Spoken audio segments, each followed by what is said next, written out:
Hi everybody, I'm going to show you a double header today. First off, we have G Percy in action. Hats off to you buddy for sending me your replay of one of your finer games in this behemoth tier 9 German tank destroyer, the Jagdtiger. Yes, this is the TD with 276-10 on its standard ammo with 560 alpha. Its gun is quite special, but it's got poor mobility, slow traverse, the camo isn't any great shakes, it can't scout, it can't flank, and even though you're top tier, you're going to be heavily reliant on your team.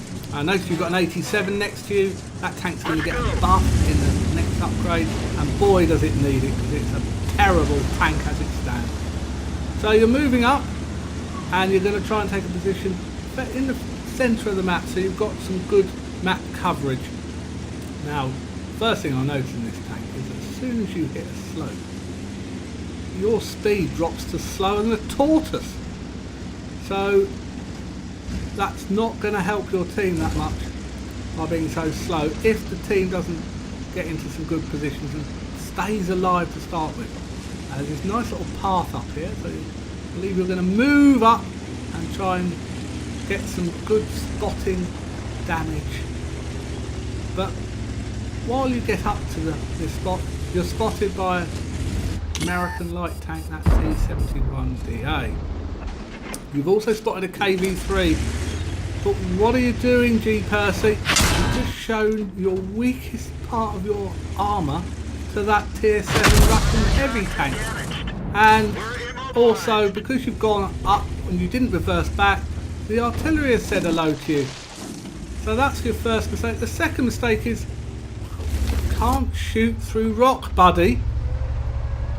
So this is just poor play.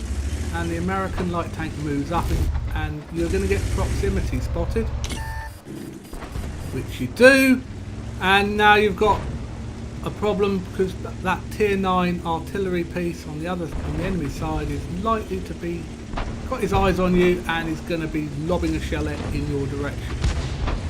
So you decide to give up that part of the map. You're going to go and support the heavies. It's probably a good decision.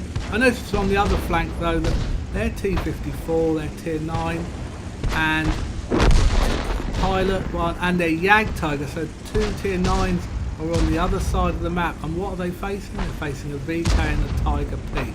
So you're going to lose that flank. That is definite. So anything you do, you're going to have to do quickly on this side of the flank, G Percy, because your artillery is going to die. And look, your T29 has stayed in the capsule. He's done absolutely nothing, and he won't do anything. Nice shot on the Tiger P. I don't think he had the gun depression to get the object 252U, but it was a good shot, 557. But as I suspected, you've lost the other flank. The T29 is about to die, and so will the artillery. So you're not going to get any artillery support in this game. I don't know what that object 252U was doing. That was a lovely shot. He just showed his weakest part of the tank to you.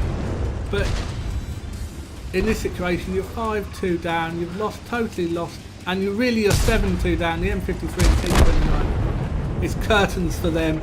A beautiful shot coming up, yeah, again hits the weak spot of the T252U, but unfortunately you're slow, and he's loaded the gold, and you've paid the price with a 431, but you finished him off at 8-3 down.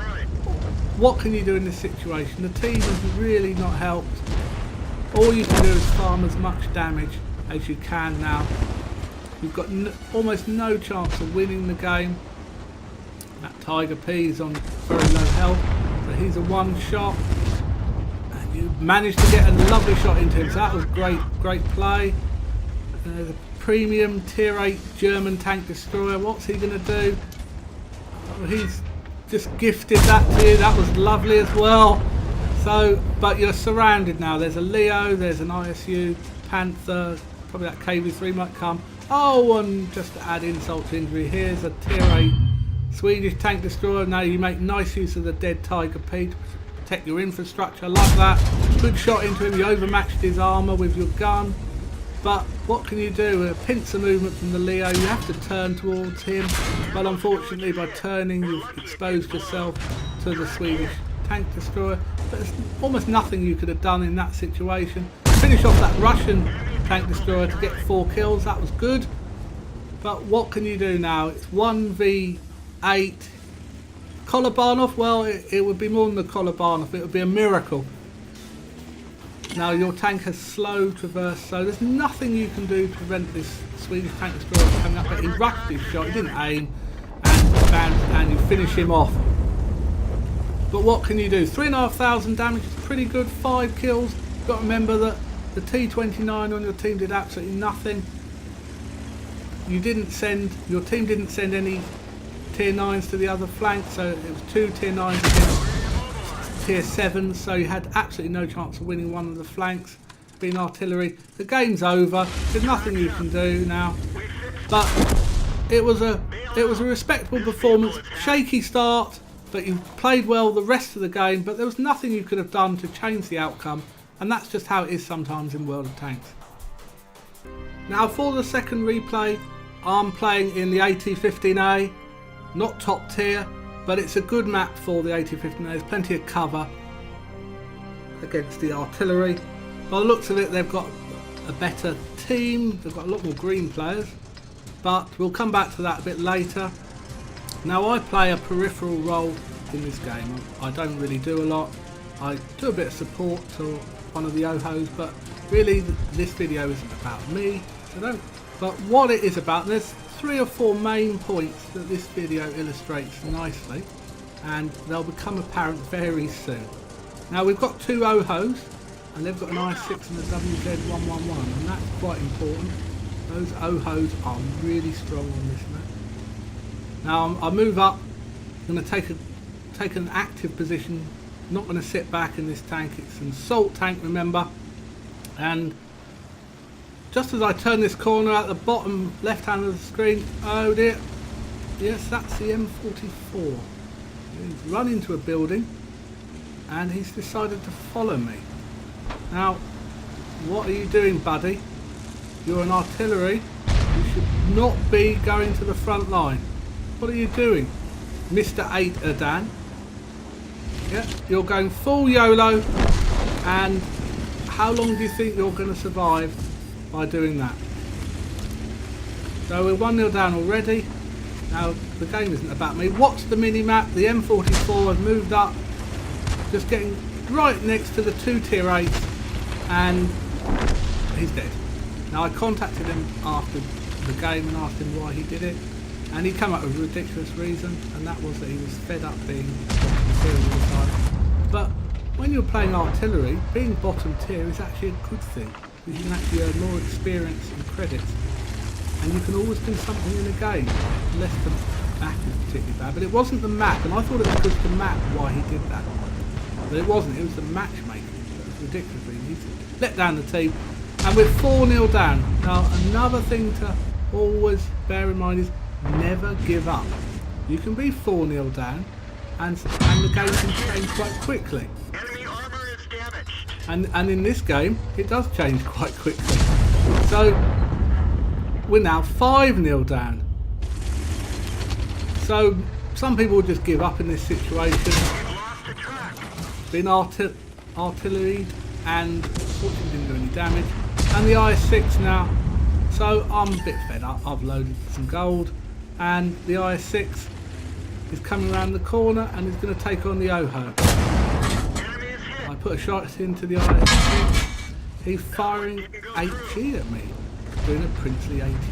And why was he doing that? Well, not because of me, but the OHO. He has got a gun that's got poor penetration, and frontally that OHO is going to make mincemeat out of him. So all I can do here is try and support the OHO, try and distract that IS-6 to stop shooting him in the side. We come around that corner and he goes into the track, so there's no help whatsoever. Still 6-2 down, and he's got another shot into me, and I'm marked as well. But I'm just trying to be as annoying as I can, hitting his upper front braces. His lower front plate is too strong to pen, and he's going to try and flank me, but the AT15A is quite a little mobile tank. So it's still 4-7 down. It was 4-7, now it's 7-all. The game can change that quickly. That's one of the reasons we should never give up. The kill count doesn't necessarily indicate the position, because it could be that 4 or 5 of their tanks are one shots, and it doesn't take much to change the whole complexion of the game. And now we're winning 9-8. I don't know what. Got a medium tank right at A0. I don't know what he's doing. Doing absolutely nothing. And I've not done particularly much in this game. 781 damage, 497 assists. Nothing special at all. The game isn't about now, quite peripheral to the game.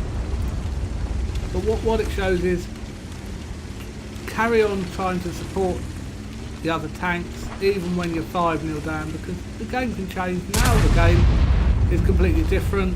We've got the upper hand. We've still got both Ohos alive. The Tiger 1, the Panther's going to have no chance against them. And another thing to bear in mind is, okay, so we had a tier 6 artillery piece who decided he didn't want to play the game. But equally, the enemies might also have one or more players on their team who are also clans and don't care what's going on, or totally incompetent and just let their team down. So just because you've got an ally who's morale defeating on your team, it's quite possible that so has the enemy got another muppet on their team. And in this situation, this is exactly what happened. Moving forward, try and look for the Hummel. Hummel gets spotted by the Jackson, and I have a bit of a blind spot coming up here. I was a bit confused by. I spotted the M12, and I took a shot at the M12. I don't realise, yes, he's on his side. Now, how on earth he got into that position, I don't know. And it takes me a little while before I realise. There he is, and I finally destroy him, and there's only the Hummel left, and he doesn't last long. So I hope this video illustrates a few key points. If you liked the video, please give the video a like. It really helps the channel, and subscribe to the channel as well. That really helps as well. You've been fantastic, guys. I look forward to seeing you on the battlefield. Take care and have fun.